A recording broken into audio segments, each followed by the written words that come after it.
যারা কোরবানি করতে ইচ্ছুক তারা জিলহজের চাঁদ ওঠার আগেই নখ চুল অবাঞ্ছিত পশম সহ এগুলো পরিষ্কার পরিচ্ছন্ন করে নেবেন। 10 দিন, বিশেষ করে 10 দিন চুল নখ এগুলো আর কিছু কাটা যাবে না।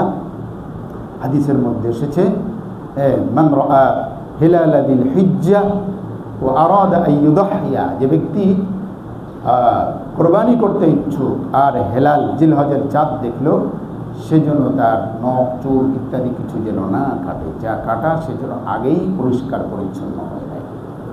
নাসাই শরীফের অন্য আরেকটা রিওয়ায়াতের মধ্যে এসেছে, এক সাহাবী এসে বললেন, ইয়া রাসূলুল্লাহ, আপনি যে কুরবানির ফজিলতের কথা বললেন, তো আমার কাছে তো কুরবানি করার মতো কিছু নাই, একটা বকরি আছে দুধের, তাছাড়া আর কিচ্ছু নেই, আমি কি এটাই কুরবানি করব? আল্লাহ রাসূল সাল্লাল্লাহু আলাইহি ওয়াসাল্লাম বলেন, না, ওটা কুরবানি করার দরকার নেই।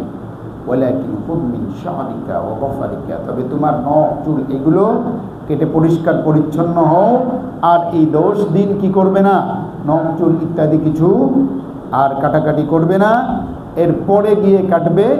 ফাদাকা তামামু উদহিয়াতিক, এটাই হলো তোমার কমপ্লিট পরিপূর্ণ কুরবানি। এই দুই রিওয়ায়াত আমরা মিলাইলে একসাথে বুঝতে পারলাম যে কুরবানি যে করবে তার জন্য গুরুত্ব একটু বেশি, যে কুরবানি করবে না। কুরবানি করবে না মানে কি, মনে চাইলে করবে, মনে চাইলে করবে না, সামর্থ্য রাখে না আর কি। কুরবানি তো করতেই হবে সামর্থ্যবান। আল্লাহ নবী সাল্লাল্লাহু আলাইহি ওয়াসাল্লাম বলেছেন, মান ওয়াজাদা সাআতান লিআন ইউদহিয়া ফালাম ইউদহি ফালা ইয়াকরুবান্না মুসাল্লানা, যে ব্যক্তি কোরবানি করার সামর্থ্য রাখে অথচ করে না, সেজন্য আমাদের ঈদগাহে আসে না। কোরবানি করবে না অর্থ হলো যিনি করতে কি নন, সক্ষম নন, এই জন্য করতেছেন না, সে আল্লাহর কাছে দোয়া করবে আর এই করবে, নখ চুল ইত্যাদি পশম আগের থেকে পরিষ্কার করে নেবে। আল্লাহ নবী বলেছেন, ফাযালিকা তামামু উদহিয়াতি।